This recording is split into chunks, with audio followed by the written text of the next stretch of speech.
Ribuan anak dilaporkan mengalami keracunan. Coba bayangkan kepanikan orang tua saat dapat telepon dari sekolah. Bayangkan juga kemarahan publik waktu berita ini menyebar luas. Pertanyaan muncul di mana-mana kan? Tapi loh, di tengah krisis yang seharusnya bikin semua sistem berhenti untuk evaluasi, sebuah penghargaan justru diberikan. Sebentar, apakah kita ini sedang hidup di era baru, di mana tragedi itu nggak cukup kuat lagi untuk menunda sebuah seremoni? Atau, apa standar keberhasilan itu memang sudah berubah secara fundamental? Pembahasan kita kali ini bukan sekedar soal piala atau piagam. Ini soal nurani di balik sebuah kebijakan. Sebelum kita bongkar lebih dalam, dukung channel kami dengan menekan tombol subscribe. Di sini kita tidak membenci, kita juga tidak memfitnah. Kita hanya mempertanyakan. Dan dalam demokrasi, bertanya itu hak sekaligus kewajiban. Dan pertanyaan yang Anda ajukan tadi itu adalah inti dari keresahan ini. Ada benturan yang keras banget antara dua realitas. Dua realitas ya? Betul. Realitas pertama itu apa yang dirasakan publik. Khawatir, cemas, marah. Realitas kedua, sebuah perayaan formal. Lengkap dengan panggung dan tepuk tangan. Ini bukan sekedar salah komunikasi, tapi udah masuk ke wilayah prioritas. Apa sih yang sebenarnya sebuah institusi anggap sebagai keberhasilan? Itulah yang perlu kita bedah bareng-bareng. Tepat. Coba kita mulai dari awal deh, biar kita semua satu pemahaman. Kita bicara soal program MBJ atau makanan bergizi gratis. Sejak awal, program ini kan narasinya luar biasa besar ya. Besar sekali. Digadang-gadang jadi solusi jitu untuk stunting, sebuah terobosan nasional. Di atas kertas, visinya mulia banget. Sangat mulia. Dan jangan lupa, skala program ini masif. Tujuannya menjangkau jutaan anak di seluruh Indonesia. Jadi ekspektasi publik tinggi sekali. Tentu. Narasi yang dibangun itu kan tentang negara yang hadir, negara yang peduli gizi generasi penerusnya. Tapi narasi ideal ini kemudian berhadapan langsung dengan laporan yang sangat brutal dari lapangan. Brutal ya? Sumber kami dari media investigasi lokal pertama kali melaporkan klaster keracunan di Jawa Barat. Gejalanya mual dan demam serentak setelah makan dari program itu. Dan angkanya bukan 1 atau 2 kan?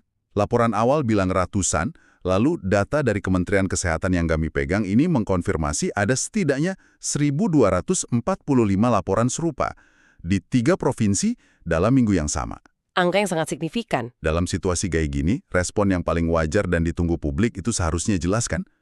Hentikan sementara programnya, investigasi menyeluruh, komunikasi yang transparan, apa yang terjadi, kenapa bisa, dan gimana biar nggak terulang. Itu adalah protokol standar dalam manajemen krisis manapun. Tujuannya satu, memulihkan kepercayaan.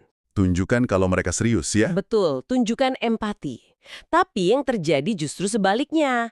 Di tengah kebingungan dan kemarahan publik itu, muncul berita bahwa BGN atau Badan Gizi Nasional, Lembaga yang mengawasi program ini? iya, lembaga pengawasnya justru menerima penghargaan atas manajemen program skala besar terbaik. Nah, ini yang bikin banyak orang nggak habis pikir. Tapi mari kita coba fair sejenak deh.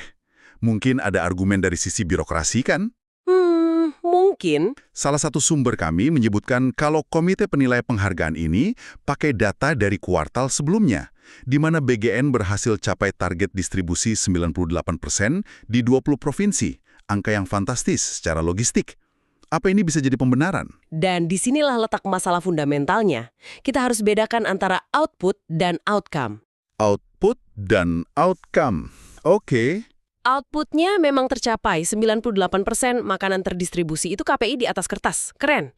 Tapi outcome atau hasilnya apa? Apakah anak-anak jadi lebih sehat dan aman? Jelas tidak kalau ada keracunan massal. Tepat. Laporan ini menunjukkan ada kegagalan fatal pada sisi outcome. Ini tuh kayak Anda lapor ke manajemen gedung kalau AC di ruangan Anda bocor parah ngerusak dokumen. Terus besoknya Anda lihat manajer gedung itu terima penghargaan manajer properti terbaik. Oh, wow. Analogi yang kena banget. Mungkin maksud mereka karena efisiensi listrik gedung secara keseluruhan, tapi pesan yang Anda terima apa? Laporan dan kerugian Anda tidak penting. Iya, saya paham. Publik kan nggak hidup di atas kertas laporan. Publik hidup dalam realitas di mana anak mereka sakit. Ini membawa kita ke inti kritiknya. Karena ini bukan lagi soal legal atau ilegal. Betul. Memberikan penghargaan itu jelas nggak melanggar hukum. Ini soal kepantasan. Tepat sekali. Fokusnya bergeser dari legalitas ke etika dan sensitivitas. Dalam ilmu manajemen krisis, ada satu prinsip emas. Timing is everything. Waktu adalah segalanya. Betul.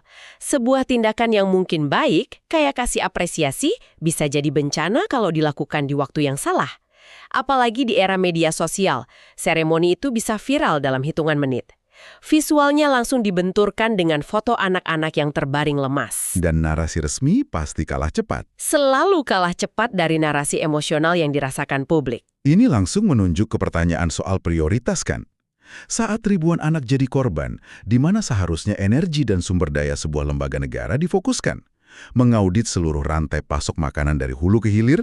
Atau, menyiapkan panggung dan pidato kemenangan? Itu pertanyaan yang sangat valid. Dan ini bukan tuduhan ya, tapi ini pertanyaan yang sah dari publik yang cemas. Dan pertanyaan itu jadi makin relevan karena sebuah penghargaan publik itu bukan sekedar piala. Ia adalah sebuah stempel pengesahan dari negara.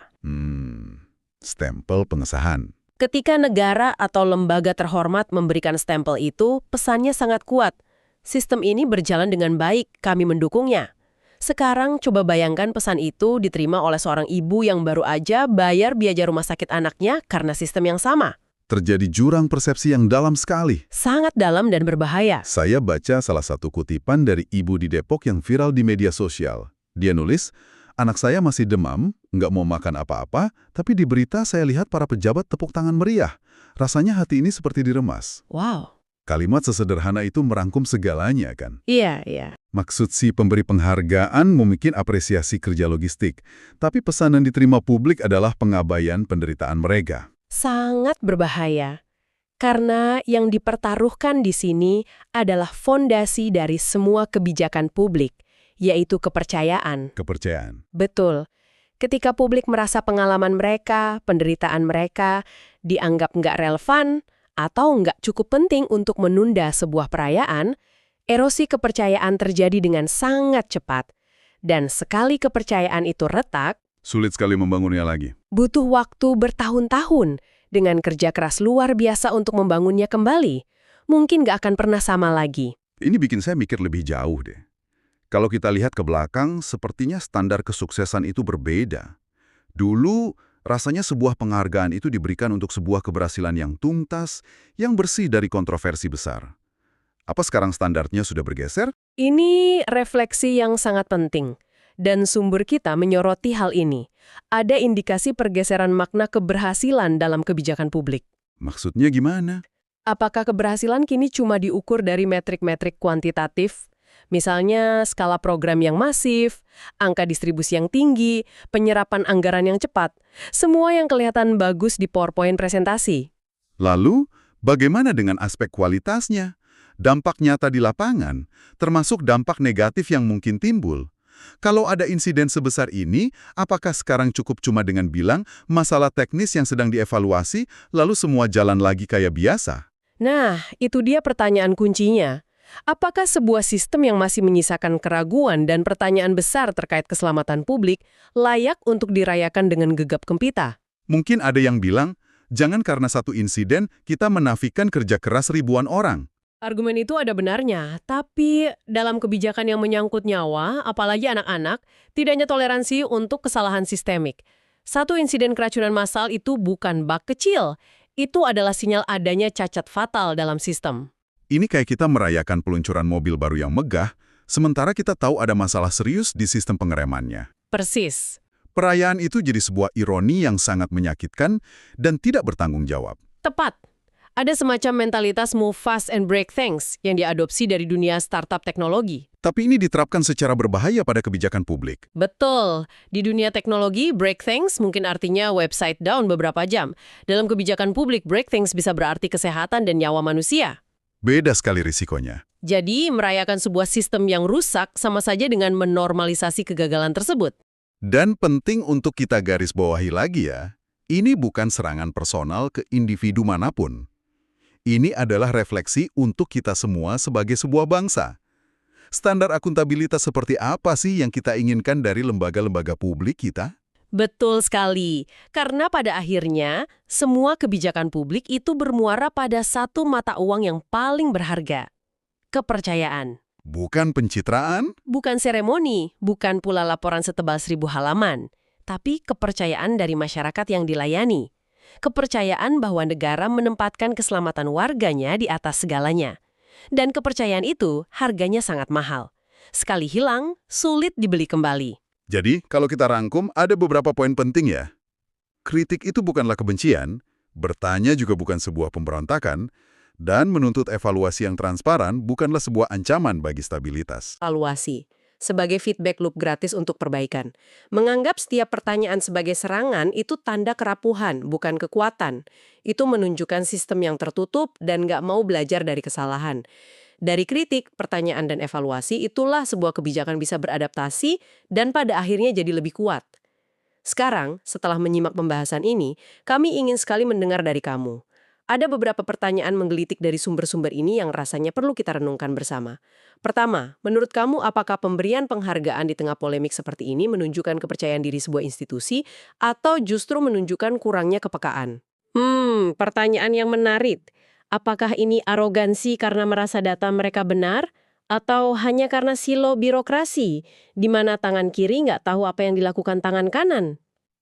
Pertanyaan kedua, dan ini butuh sedikit empati. Jika kamu adalah salah satu orang tua yang anaknya terdampak, bagaimana perasaanmu saat melihat seremoni itu di berita malam? Coba bayangkan sejenak posisi mereka. Apa yang akan kamu rasakan? Ini adalah inti dari dampak sebuah kebijakan. Bukan angka di kertas, tapi perasaan dan pengalaman nyata warga. Dan yang terakhir, apakah menurutmu standar dan proses pemberian penghargaan untuk institusi publik perlu dibuat lebih transparan, agar publik tahu persis indikator apa saja yang digunakan, dan apakah aspek seperti manajemen krisis dan dampak sosial negatif sudah diperhitungkan? Transparansi bisa jadi jembatan untuk jurang persepsi yang kita bahas tadi. Ketika prosesnya jelas, publik bisa lebih paham atau justru melayangkan kritik yang lebih terarah. Tinggalkan pendapatmu di kolom komentar. Kami ingin sekali membaca setiap perspektifmu, karena diskusi yang sehat dan kritis adalah oksigen bagi demokrasi. Teruslah berpikir kritis. Selagi berpikir kritis, belum dipungut pajak.